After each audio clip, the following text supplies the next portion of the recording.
Today, I want to talk about the interplay between the institutional and urban contexts that have exerted a significant impact on shaping the very essence of modern European thought.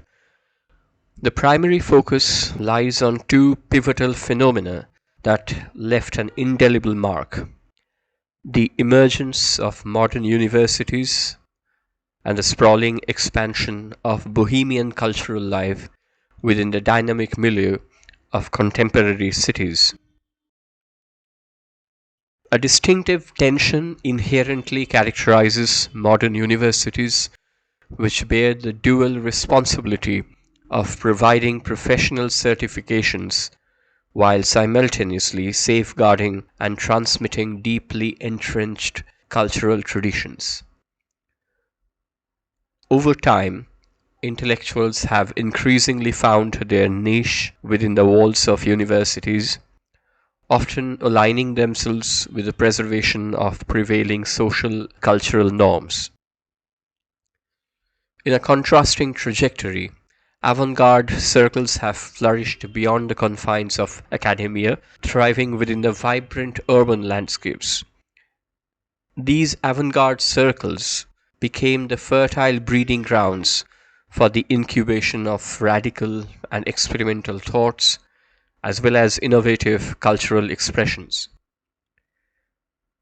There was a continuous interplay between universities and the avant-garde cultural groups, a dynamic interaction that gave rise to intricate patterns of intellectual exchange and conflict. This interaction, marked by its perpetual oscillation, acquired heightened significance in cities renowned for their intellectual vibrancy, such as the likes of Paris and Vienna. The fin de siècle period marked a dynamic evolution in European thought and cultural institutions, characterized by a confluence of literary, political, social, economic, and scientific transformations. In literature, the emergence of symbolism, exemplified by poets like Stéphane Mallarmé and Charles Baudelaire, challenged conventional linguistic structures to reflect the inner complexities of human experience. Politically, the rise of nationalist ideologies, as seen in movements across Europe, altered the course of nation-state dynamics. Socially, the decline of traditional hierarchies and the emergence of women's suffrage movements signaled a shifting societal landscape. Economic shifts towards industrialization and urbanization transformed cityscapes, fostering an environment where cultural experimentation thrived, such as the artistic salons of Paris. Scientifically, breakthroughs like Freud's psychoanalysis and Einstein's theory of relativity posed challenges to established paradigms, sparking intellectual debates. The intricate interplay between diverse domains catalyzed the re-evaluation of traditional cultural institutions, highlighting the tension between preservation and innovation that defined the fin de siècle era. During the early 20th century, the trajectory of cultural institutions underwent a profound transformation, impacting societal influence. As Europe grappled with the aftermath of the First World War and the dawn of modernism, cultural institutions adapted to new paradigms.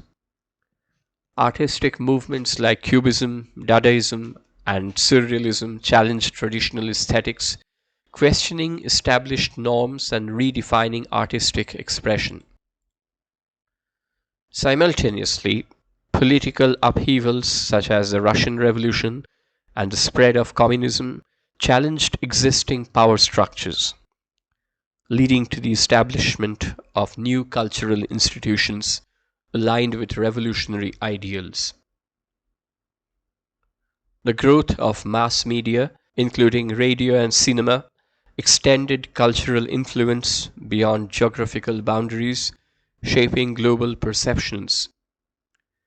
These shifts underscored the reciprocal relationship between cultural institutions and society, as evolving institutions both respond to and influence the changing social fabric of the 20th century. Across every modern society, institutions occupy a pivotal role in shaping and influencing the dominant cultural narrative. These establishments serve as conduits through which the overarching culture is nurtured, propagated, and preserved. In the realm of totalitarian states, cultural institutions are often subjected to centralized control, where the government or the ruling party exerts an overarching authority. This control is meticulously executed to align cultural expressions with the state's ideology and agenda. In striking contrast, the landscape of modern democratic nation-states showcased a more intricate and multifaceted framework of cultural control. The reins of authority over cultural institutions were less overtly wielded by governments. Instead, the collaborative orchestration of major cultural establishments contributed to fostering a shared national identity that resonated with a diverse citizenry. The early 20th century witnessed a remarkable commodification of modern culture, as various domains were increasingly subjected to commercialization and market forces. In the literary realm, the emergence of pulp fiction magazines and serialized novels catered to a growing consumer audience, transforming literature into a mass-produced product.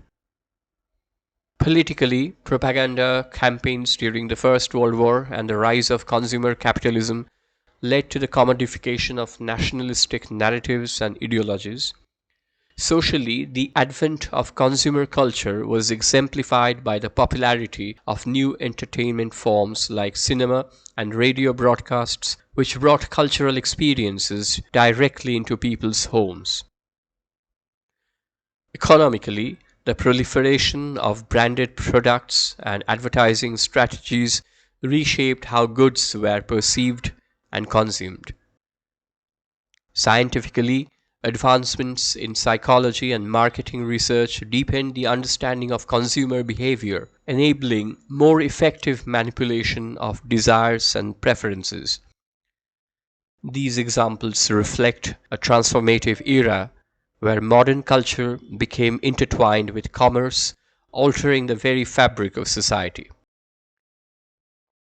The concurrent evolution of modern culture witnessed a transformative journey into a tangible commodity that was not immune to the dynamics of buying and selling. This metamorphosis resulted in individuals accumulating a diverse spectrum of cultural capital, reminiscent of the accumulation of financial capital, much as elucidated by the eminent social theorist Pierre Bourdieu. Contemporary society witnessed individuals amassing cultural capital in ways akin to accruing wealth. This capital was acquired through the profound engagement and interaction with specific institutions, practices, and locales that bear cultural significance. A preeminent source of cultural capital or influence lay within the realm of education. The education system, culminating with the institutions of higher learning, bestowed individuals with cultural capital, in turn enhancing their intellectual prowess and societal influence.